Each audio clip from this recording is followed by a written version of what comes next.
আমার আর আমার ছেলের সন্তান ভাই, আমার ছেলেকে আমাকে ফিলিস্তিনে পাঠানোর ব্যবস্থা করেন। আমি আমার পাসপোর্ট সহকারে নিয়ে আসছি ভাই, আর শৈলে মানতেছে না ভাই, আগুন লাগছে ভাই। ফিলিস্তিনে যেভাবে ছেলেরা মৃত্যুবরণ করতেছে ভাই, আমার আর আমার ছেলের সন্তান ভাই। আমি সাধারণ একটা লোক, আমি একজন গরিব, আমি একজন মুসল্লি হিসাবে বলতেছি ভাই, আমার রাসূল যেখানে ছিল, আমার আল্লাহ রাসূল সেখানে আল আকসা মসজিদ তৈরি করেছে, যেখানে ফিলিস্তিন নিয়ে দোয়া করেছে। আমি সেই রাসূলের জন্য আমার ছেলেকে আর আমাকে কোরবানি দিয়েছি ভাই।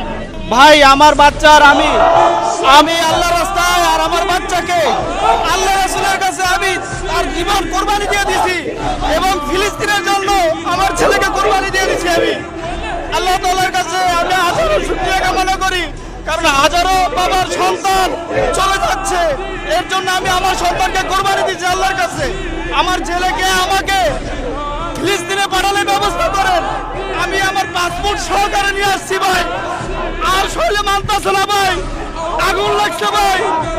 ফিলিস্তিনে যেভাবে ছেলেরা মৃত্যুবরণ করতেছে ভাই, আমার আর আমার ছেলের সন্তান ভাই।